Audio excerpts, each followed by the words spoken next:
उत्तर प्रदेश की सियासत में भारतीय जनता पार्टी के खिलाफ अगर कोई पुख्ता तौर पर खड़ा है तो वो है अखिलेश यादव, समाजवादी पार्टी। सीटों के लिहाज से भी और विरोध के लिहाज से भी समाजवादी पार्टी हमेशा आगे दिखाई देती है। वैसे तो बहुजन समाज पार्टी भी है, लेकिन वो कहीं दूर खड़ी दिखाई देती है। उत्तर प्रदेश की अगर हम बात करते हैं, उत्तर प्रदेश में समाजवादी पार्टी के मुखिया अखिलेश यादव फिलहाल कन्नौज से सांसद हैं, यानी कि संसद में रिप्रेजेंटेशन करते हैं। लेकिन अब कहा यह जा रहा है कि वो अपनी सांसदी छोड़ सकते हैं। इसके पीछे की क्या वजह है, आखिरकार कौन से फैक्टर्स हैं जिनके चलते अखिलेश यादव अपनी सांसदी छोड़कर लखनऊ वापस आ सकते हैं, इसको लेकर इस वीडियो में चर्चा करेंगे। एक एक करके पहलुओं को देखते हैं।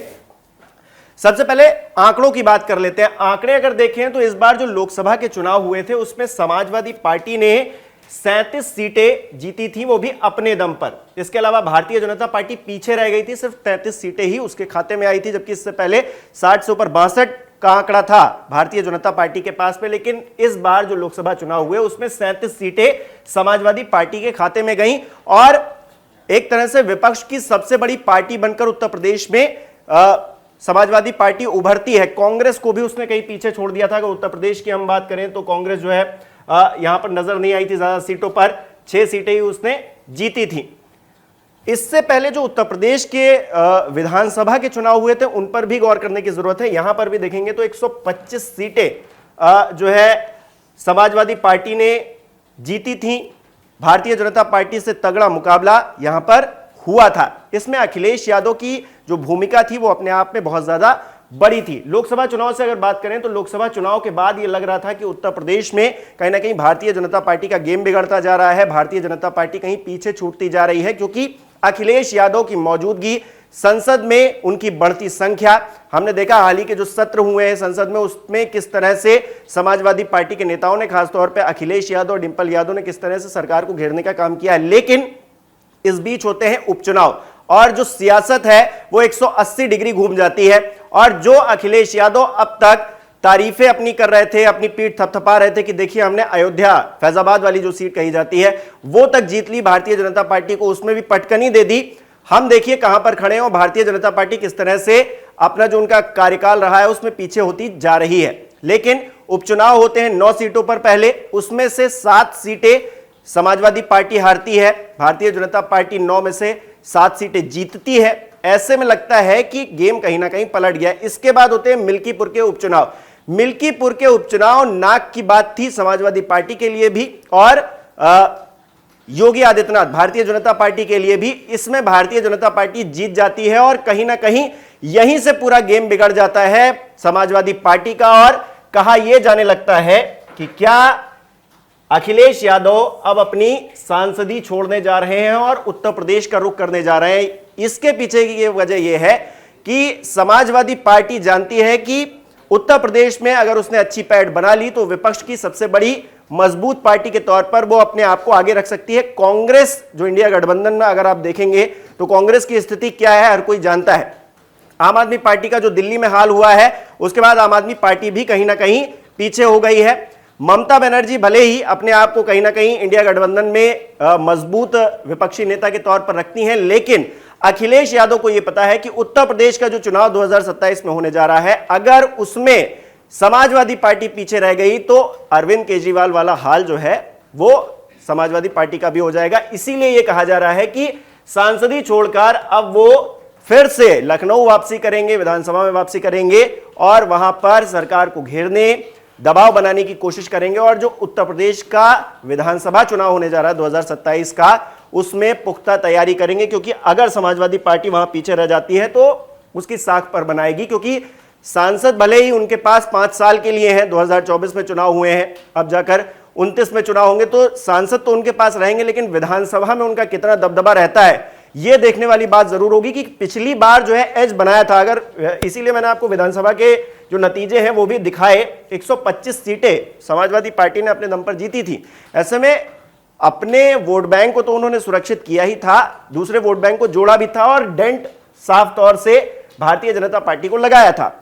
लेकिन अब जो एज बन चुकी थी वो उपचुनाव में जिस तरह का हाल हुआ है उससे लगता है कि समाजवादी पार्टी पीछे चली गई है और समाजवादी पार्टी इसी तरह से अगर पीछे रही तो फिर उत्तर प्रदेश का जो विधानसभा चुनाव है उसमें भी हार बिल्कुल पक्की हो जाएगी अखिलेश यादव की। तो ऐसे में वो चाहेंगे तो नहीं कि ऐसा हो, इसलिए वो लखनऊ वापसी कर सकते हैं, अपनी सांसदी की जो सीट है वो छोड़ सकते हैं। हो सकता है वो किसी सीट से फिर से उपचुनाव हो और वो विधानसभा भी पहुंच जाए, क्योंकि विधानसभा के हाल अगर आप देखेंगे तो जब तक अखिलेश यादव विधानसभा के अंदर रहते थे तब तक मुकाबला होता था योगी वर्सेस अखिलेश का।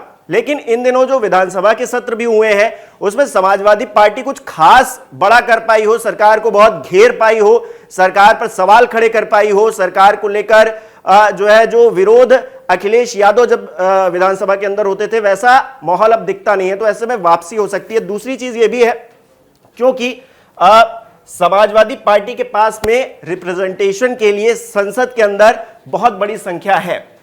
यह आंकड़े आप देखेंगे यहां पर तो 37 सांसद जो है सिर्फ समाजवादी पार्टी के हैं। इसमें से अगर अखिलेश यादव पीछे भी हो जाते हैं, वो अपनी सांसदी छोड़ भी देते हैं, तब भी 36 सांसद रहेंगे और उनका रिप्रेजेंटेशन जो है उनकी जो प्रमुख नेता रहेंगी वो डिंपल यादव रह सकती हैं जो कि अखिलेश यादव की पत्नी है। तो ऐसे में दोनों जगह पर रिप्रेजेंटेशन हो सकता है समाजवादी पार्टी के जो नेता है, जो सांसद है उनका। और विधानसभा में अगर वापसी करते हैं अखिलेश यादव तो अभी क्योंकि 2027 में इलेक्शन होना अभी थोड़ा वक्त है तैयारियों में, तो ऐसे में वो ज्यादा ध्यान दे पाएंगे विधानसभा चुनाव के मद्देनजर। अगर वो संसद में रहते हैं तो शायद ये पॉसिबल नहीं हो पाएगा। आप अखिलेश यादव का करियर देखेंगे तो यहां पर भी आप देखेंगे कि लोकसभा में ज्यादा रहे हैं। अखिलेश यादव को अगर बात करेंगे तो लोकसभा में उनका रिप्रेजेंटेशन ज्यादा रहा है। विधानसभा के अगर अपेक्षा देखेंगे तो 13वीं लोकसभा में भी कन्नौज से जीत कर गए थे, इसके बाद 14वीं लोकसभा में भी कन्नौज से फिर से दूसरे टर्म में वो सांसद बनकर गए। तीसरे में आप देखेंगे कि लोकसभा जो 15वीं लोकसभा थी उसमें भी गए, लेकिन उसके बाद क्योंकि 2012 में आपने देखा कि उनको सीएम भी बने, तो 2012 से जो 17 का उनका टर्म था उसमें वो एमएलसी के तौर पर रहे, विधायक नहीं थे। और फिर आप देखेंगे 2019 में जो 17वीं लोकसभा हुई थी उसमें आजमगढ़ से जीत कर गए, फिर एमएलए बने 2022 में जो इलेक्शन हुआ, उसके बाद फिर से 2024 की अगर बात करेंगे तो कन्नौज से सांसद बनकर गए हैं। तो यानी कि अगर यहां पर आप यहां इस जगह पर देखेंगे 2022 में अखिलेश यादव ने जो निर्णय लिया कि वो विधानसभा में बने रहेंगे, विधानसभा में सरकार को घेरने का काम करेंगे, उसी का नतीजा था कि ये जो आंकड़े आप देख पा रहे हैं, जो 125 सीटें समाजवादी पार्टी पिछले विधानसभा चुनाव में लेकर आई थी, विपक्ष का सबसे बड़ा चेहरा बनी थी, कांग्रेस और तमाम जो दल हैं बसपा कोई नजर नहीं आया था, सिर्फ अखिलेश यादव उस चुनाव में लड़ते हुए नजर आए थे। ऐसे में वो चाहेंगे कि इस बार भी जो विधानसभा का चुनाव होने वाला है उसमें समाजवादी पार्टी सबसे आगे रहे।